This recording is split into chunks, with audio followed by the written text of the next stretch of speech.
If you think AI agents are just ChatGPT with a few extra steps, you're about to lose to someone who knows the difference. Look, 6 months, maybe a year ago, we all had the same thought. AI agent, chatbot, assistant, just different words for the same technology, right? Wrong, painfully wrong, expensively wrong, and I'm gonna show you exactly why. Because this distinction is literally the difference between automation theater and actual business transformation. By the end of this video, you're gonna understand 3 things. First, what chatbots actually do versus what they can't do. Second, the 4 characteristics that make AI agents fundamentally different. And third, this is the important one, the exact framework you can use to identify which parts of your business need a chatbot versus which parts need an agent. Because getting this wrong costs time, money, competitive advantage. So here's what I'm seeing happen. A friend of mine was paying a VA $3,200 a month to manage their customer onboarding. Then he heard about the AI agents and thought, cool, I'll just throw ChatGPT at it with some custom instructions. Spoiler alert, that was a disaster. The AI would answer questions beautifully, like really well, but it couldn't do anything else. It couldn't check the CRM to see if the customer was already in the system, couldn't send a Slack notification to the team, couldn't schedule a follow-up. It was basically a really expensive parrot that needed a human to do all the actual work behind the scenes. But that's when he learned the difference. And once he got it right, that $3,200 a month expense turned in $200 a month for a better outcome. And I started seeing this pattern everywhere once I knew what to look for. So let's start with what a chatbot actually is. A chatbot, whether it's ChatGPT, Claude, Gemini, whatever, is fundamentally a conversational interface. You give it text, it gives you text back. That's it. The conversation ends when you close the tab. Think of it like this. A chatbot is like hiring a brilliant consultant who's sitting in a soundproof room. You can slide notes under the door, they can slide notes back, and those notes are incredible. They're very insightful, well written, helpful, but they can't open the door. They can't make a phone call, they can't update your spreadsheet, they can't send an email. They're trapped in that conversation bubble. Here's what chatbots can do really well. Answer questions, explain concepts, write content, brainstorm ideas, analyze text that you pasted to them. But here's what they cannot do. Remember you tomorrow. There's no persistent memory across the sessions. Take actions on your behalf. Access your tools and systems. Work while you sleep. Complete multi-step workflows without constant hand-holding. Yeah, that last one is crucial. And here's why most people get burned. They think, oh, I'll just paste my customer's question into ChatGPT, get an answer, then copy and paste it into an email. Congratulations, you've just created a human in the loop. Congratulations, you've just created a human in the loop workflow that's slower than just answering the email yourself. Now, let's talk about AI agents. An agent has 4 superpowers that chatbots don't. Superpower number 1 is tool use. An agent can actually do things. It can read your Gmail, write to your Google Sheets, search your database, post a Slack, create a Asana test, charge a credit card. Whatever you can think of, it's just not trapped in this conversational bubble. It has hands on the real world. Superpower 2 is memory. A real agent remembers, and not just within one conversation, but persistently. It can know your customers, your preferences, your business rules, and it builds this context over time. It's not just starting from zero every single interaction. Superpower 3 is autonomy, and this is the big one. An agent can complete multi-step tasks without you. You might tell it onboard new customers, and it figures out the steps, checks if they're in the CRM, send a welcome email, schedule a kickoff call, create a Slack channel, and then add them to the billing system. You're not copy-pasting between tools, it just kind of does it. Superpower 4 is triggers and scheduling. An agent doesn't need you to start the conversation. It can wake up when something happens. Let's say a new form submission, a customer email comes in, a calendar event is made, or it can run on a schedule every morning at 9 a.m. to check for new leads and qualify them. Let me give you a concrete example.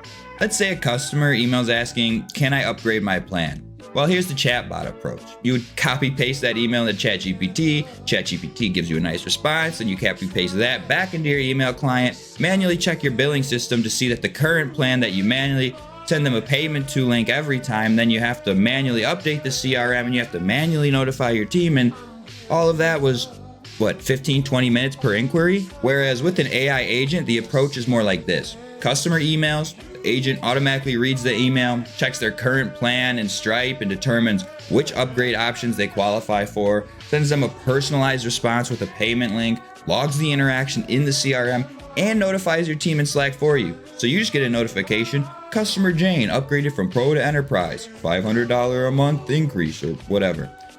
Time, 4 seconds, 0 human involvement unless there's an edge case, but see the difference? 20 minutes to 4 seconds. One's a tool you use, the other is a teammate that works for you. Here's why this matters to your actual business and what I'm seeing implemented right now in companies that actually doing this. So implementation 1 is lead qualification agent.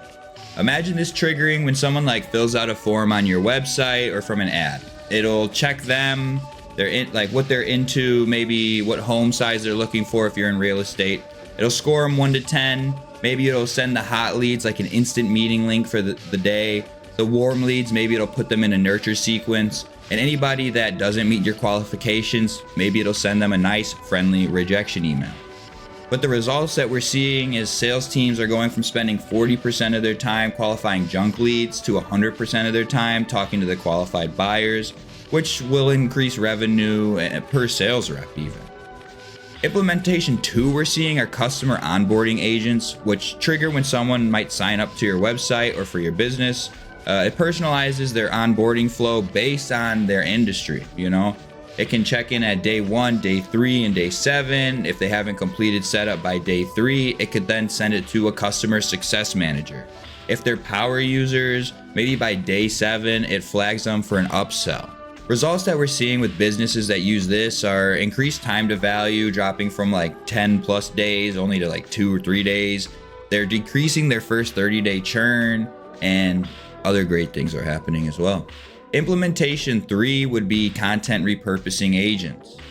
So let's say these are scheduled to run weekly and they just take your long form YouTube videos, podcasts, or webinars, transcribe it, pull out the key quotes, generate Twitter threads, LinkedIn posts, Instagram carousel, drop them in content queues in a scheduler with the images or videos behind them. And really what this is allowing is for content creators, solo content creators, to go from posting 2 to 3 times a week to 10 to 20 times per week across multiple platforms, which overall increases their engagement 300-400%. And none of this is, and I just want to be clear, this is all AI agentic systems. None of this is your basic chatbot. So you've been waiting for it. Here's the framework you can use to decide, do I need a chatbot or do I need an agent? Ask yourself these 3 questions. Question 1, does this task require taking action in multiple systems? Yes, it's an agent. No, chatbot might work. Question 2, does this need to happen without me starting it? If the answer is yes, definitely an agent. No, the chatbot might work. Question 3, does this require remembering context over time? Yes. You need an agent? No. Chatbot might work. Thing is, if you answered yes to one of these questions, you need an agent, not a chatbot. Look, here's the bottom line. Chatbots are amazing for augmenting your work and helping you write better, think clearer, research faster, but they're not replacing work. You're still doing the work. You just have a really smart assistant kind of whispering in your ear. Agents replace work, however. They're autonomous teammates that handle entire workflows while you sleep. And if you're a business owner and entrepreneur in 2025 and you're still thinking about AI as the thing I ask questions to, you're playing the wrong game. Your competitors are building agent teams that work 24/7, cost pennies, and scale infinitely. The question isn't whether you should be using AI agents. The question is how fast can you deploy them before your competition does. Next video, I'm breaking down the exact 3 agents every business should build first, and I'm giving you the actual frameworks and architecture being used. Hit subscribe so you don't miss it, and I'll see you in the next video. This has been Nolan Grout. Peace.